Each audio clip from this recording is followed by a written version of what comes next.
chat meet. Corbin Smith, you want to lead us off? Hi, Ken. Much has been made about Jordan Brooks in camp, rightfully so, but how has Cody Barton been handling the competition, especially with Bruce Irvin figuring in at Sam linebacker as well? And what have you seen from Ben Burke-Irvin's development in the second camp? Start out with Cody Barton. Cody's a really good football player. He plays really hard, really smart. He's having a really good camp. Very, very impressed with him. Excited about his development. He's going in the right direction.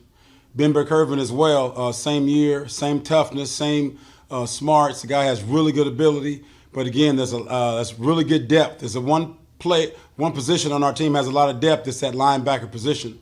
So all the guys have their work cut out for them.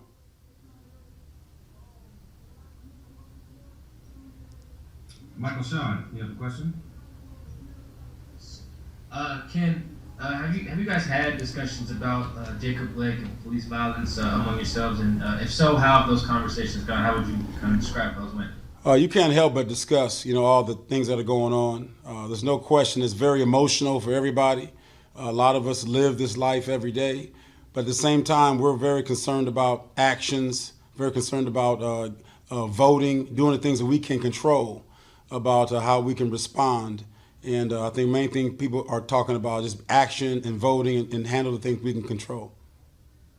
As beyond voting, maybe what are some other actions that you guys have spitballed that maybe you personally feel would be impactful right now? Well, still, it's a season of protest right now, so it's ongoing discussions. I don't think we've come to a final decision on what to do, but we're all talking about it. It's very open and very aware. Everybody's talking about it. Everybody's making decisions, getting ideas. So we're just in the process of discussing and trying to figure it all out. Thanks. Art Teal?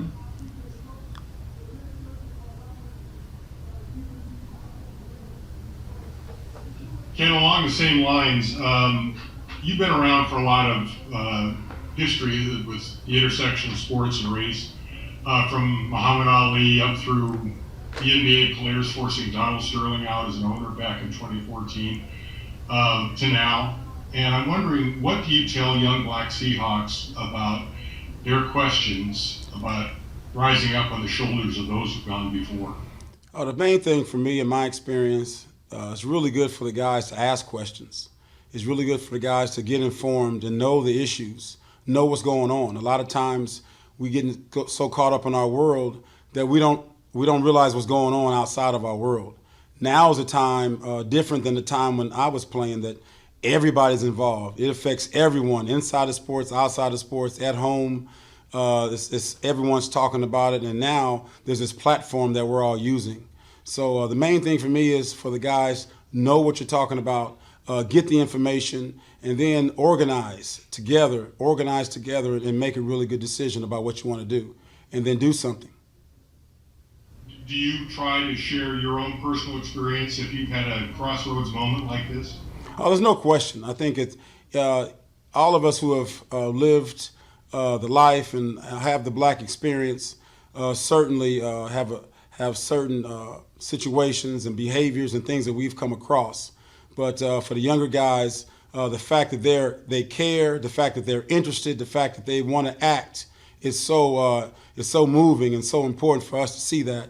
And it's it's a very emotional situation, so it's important that we know exactly what we're talking about.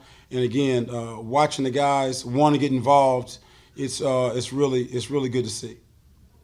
Can you share any one experience that you've had that you might have imparted to those guys? No, I'll keep that between us. Yeah. All right, thanks. Mm-hmm. Joe Van. Hey Ken, there's been a lot of real positivity around Damian Lewis and Alton Robinson and DJ Dallas and some of the rookies, and it hasn't really seemed like there's been that level of excitement, whether it's players or coaches, with Jordan Brooks. How has his camp been? I know a lot of expectations for a first-round pick, but do you feel like he's been doing well so far? Well, I beg to differ. We've been really excited about Jordan Brooks. He's a fantastic football player. He looks like a linebacker. He runs like a linebacker. He acts like a guy who's hungry and wants to play. Very pleased with his development so far. If you saw the scrimmage the other day, he really showed up well in the scrimmage. He's He's really learning how to play football. He's at our level. He's very fortunate to be amongst some of the best in the league with Bobby Wagner and KJ Wright, who's been a model of consistency and high-level performance over the last 9-10 years of his career.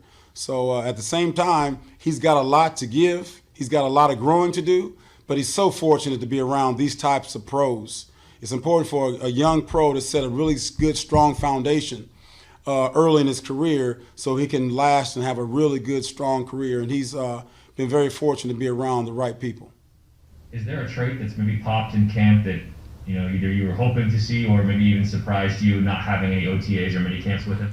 Well, he's physical, and a lot of times you want a guy with speed to play fast, and then you want a guy to really be able to show up and think on the run. And he's really good in the mind. He's really good in carrying what we teach him in the meeting rooms over to the field, and he's a gamer. A lot of times some guys look good in practice, and the game show up, and they kind of get a little intimidated. Not this kid. Game shows up, lights come on, he turns up. And that's really good to see at this age. Jackie Montgomery. Hey Coach, how's it going? We're going to be talking about Quandre Diggs here in a little bit, and so I just want to get your thoughts on the secondary, especially with the new faces that you guys have added this last season. Quandre, really, really happy with his camp so far. He's really calmed, the secondary and the safety position. He and Jamal are working really, really good together. I think they've known each other before Jamal came here. And Quandre is an outstanding ball player. He's smart, he's fast, he knows how to think on the run. He's a playmaker. Again, he's a gamer, and he practices well. And the guys like him. The guys like playing with him. So he's been certainly, an addition, a very, very good addition. And this is going to be probably one of the best secondaries we've had in a long time, just with the fact that he's been so calm and collected and smart and works well with everybody. Great communicator. So I'm really excited about the development we've had so far and the way he's been able to make sure the communication is all on track with the whole secondary. If you're saying he's become one, it seems like with the addition of Jamal Adams, who's just bringing this load of energy to the secondary, what has he brought since he's come into the team? Well, just not knowing him before he came here, and we all spent the whole pandemic watching his highlights on ESPN every single week about how he was unhappy. Now to finally meet him and to talk to him and to put the what's going on outside of football and see him on the field and talk to him. This kid he's a fireball. He's smart. He loves ball. He loves to practice. He loves to compete. I mean, he's Seahawk defense. He fits really good here. He's aggressive, and he brings a certain swagger to your group as far as being aggressive and tough and strong-minded. And he's been a great addition to the group, fitting in well, and I'm really glad he's on our team. And then one more from me, Coach. Marquise Blair, just the transformation that he's had from year 1 to year 2, and how you see him in that nickel spot. Well, he's been the I wouldn't say surprise because we drafted him pretty high and we scouted him in college. We knew what he was capable of, but now that he's been able to understand his role, put him in a position to really master what that position nickel takes as far as technique and the ability to rush, the ability to cover and man coverage. He makes us a really good man coverage team because he's able to, with his length and his strength, and he's able to really cover really tight and sticky. So, and he's a good rusher. So really happy with his development. He makes us better. Jamal makes us better, but when you have a really good nickel could cover that slot, he really makes us a really good man coverage team and a good blitzing team from that nickel spot. So watching his emergence and development is going to really make us a better team in the secondary, along with Quandre and Jamal. All those guys working together is really good for the Seahawks. Yeah. Tim Booth. Hey Ken, following up on Marquise, what's the toughest part of making that transition for him? Is it playing in that much space? Is it just the coverage part? What's going to be the biggest challenge that you need to see to show that he's being successful there? Well, I don't know. For him, he didn't play a whole lot last year. I know he played mostly at safety. But for Marquise, I think all of us are just getting a chance to see him play a lot of football. And I think it's important for us to see. Most guys can play really good in zones. It's kind of easy to fall back inside of 2, outside of 3, bust to the flat. But when a guy his size, he's nearly 200 pounds. I think he's 199, 200 with his length. If he can cover slots really tight, and that makes us really good at our man coverage. And that really helps us out. So I think the main thing is his ability to cover in man. And the main thing is he really good blitzer. This guy comes off. He blitzes hard. As you saw, he tackles really well. I mean, all around. Man coverage, blitzing, tackling, showing up every day. He's given us everything, and we're very, very happy with his development. He's going to make us a better team. Bob, then over. Yeah, hi Ken. Just to fill up the linebacker correct, I guess. What are your thoughts on Shaquem Griffin? And I know we've sort of seen him play a couple different roles, Sam linebacker, and also sort of rush end and everything. But just sort of his emergence and into that role so far this year. I guess Shaquem has been really solid for us. Showing up every day. He's full of energy, a lot of speed. He is so fast. So we're just continuing trying to find different ways to utilize his speed. Right now, he's the backup Sam linebacker with Bruce, and he's using his ability to get around the corner. He also plays third down and his ability to rush like we had last year. But again, he's continuing to grow. Really like his emergence, and he's going to help us on third down, and he's our backup Sam. So we like his direction, but again, speed and his ability to give everything he has. Effort is what we coach first on defense. So speed and effort are two main ingredients for Seahawks defense, and he possesses them. And one more, Pete said after the mock game yesterday, he just feels like the defense in general is faster and more athletic than it was a year ago. Do you see that just from kind of position 1 to position 11, they're just sort of faster and more athletic everywhere? Right. When you add Jamal, when you add Marquise, when you add Jordan Brooks, when you add Bruce Irvin. All these key positions from last year, and if we replacing them with what's going on this year, it's making us smarter, faster, tougher, and we've had so much time to study with the Zoom during the off season and the pandemic that we're very happy with our development at this point. But with those key additions to our team and what they brought as far as speed and attitude and aggressiveness. We really like our direction. Brady. Hi, Ken. Bruce said the other day that he was talking about how he has just kind of a new perspective in his second stint, I should say, with the Seahawks, as being a guy who's been in the NFL a while. I'm wondering how you've seen that, how he seems different to you personality-wise, or maybe maturity-wise from when you first had him. Well, Bruce is an amazing young man. I'm sure we all know his story. And from where he started to where he is now, it's really, really awesome to watch his development. And he's certainly an example for me to, anytime I can have him talk to the team and to the young players, to know where you start and where you should be right now. But he's been amazing for me, just coaching him at the early age. And then when I went to Oakland, I took him there. Now we're back here together. It's really fun to watch his development. But he is mature. He's smart. He knows how to show up every day. He knows how to take care of his body. He knows when the lights come on, it's showtime, and you must perform. He understands how important practice is. He also understands how important it is to help me develop the younger players. He knows what it was like when he was young and the things that he thought about. And now how these young players, and how he can help guide them in the right direction. Because now it's a different pro life. You got a little money in your pocket, have a little more freedom away from home right now. But he's really teaching them how to be pros. It's important for them to learn how to be professionals early on, and that's going to make us. It's going to pay dividends later. He also pushed back against this idea that he's over the hill or whatever at 32 years old. He told us that he jumped over a bag or a tackling dummy in practice because he knew that we were watching him. See that. What have you seen just from him as far as athleticism and speed? He's probably the best Sam linebacker we've ever had in our program here from the day we came here. Just his development, his toughness, his ability to set the edge. He's probably one of the most amazing athletes you've seen on defense. I know we think that a lot of the offensive guys are the athletic guys, but defensive guys are athletic as well.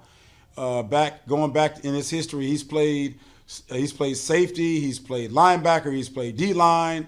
You know, he's played so many different positions. This kid is amazing in his ability. So there's no question about what he's capable of doing. So right now, it's really good to have him here. He's at a really good place in his career and his life right now, and we have really high expectations for him to really be a leader, a playmaker, and a pass rusher for us. Thank you. Greg Bell. Hi, Coach. How's Quentin Dunbar taken to the right corner, and how has Trey Flowers responded to Dunbar's run? Right. Quentin has been really good. I think, we're all kind of watching him for the first time. I think we watched the film on him when he was in Washington, and we've really have getting to know him and his ways and how he likes to practice and how he communicates. But so far, if you can make one first impression, he's made a really good first impression. He's smart. He has great vision. He's really sticky. He understands football. You can talk a lot of football with him. He really understands what he's doing. And Trey Flowers, he's really rising to the competition. You see competition with in the linebacking group with KJ and Brooks. You see competition up front with LJ and Rasheem. And then in the secondary, you see it here with Dunbar and Trey. So they are really rising to the level of competition. And competition always brings the best out of you. But Trey has really come a long way, and he's gotten better. And he's sticky and doing really good with his technique. And Dunbar as well. We're learning his ways. But so far, he's made a really, really good first impression. What trait or habit wins that competition? What do you need to see most out of that? Just consistency. We need to throw a lot of deep balls to the guys and see how they handle the deep balls. If they're comfortable with the ball being in the air, and if they panic, penalties. Balls in the air. Can you make the play, or do you panic and hit the receiver? We like those type of things, and then being sticky and having great vision and figuring things out. A lot of times as coaches, we can give you the plays, we can give you the defense, but then you go on the field, you got to figure things out. And if you can figure it out on the field and make sense of it all and make plays at the same time, those type of things we like to see that a cagey vet and corners do. Thank you. Michelle Lecter. Hey, Coach. Yesterday was obviously a scheduled off day for you guys, but NFL teams across the league skipped practice to show their solidarity with the other leagues in the movement kind of sweeping the country. Was there any ever talk of players sitting out of practice today or making some kind of gesture today to show their solidarity with everyone else? Oh, well, like we said before, it's just a lot of conversation. And everybody's talking about it, which is really good. Just understanding and talking about the issues and talking about the things that are happening and trying to figure out what's the best thing. You really don't want to just act and react. You want to come together, talk through it, find out what everybody's feelings is, because everything means different things to everybody. And then once you come together and really decide, hey, this is how we want to, show our solidarity, make our statement. That's when statements are really strong and powerful, when it's thought about and good decisions are made.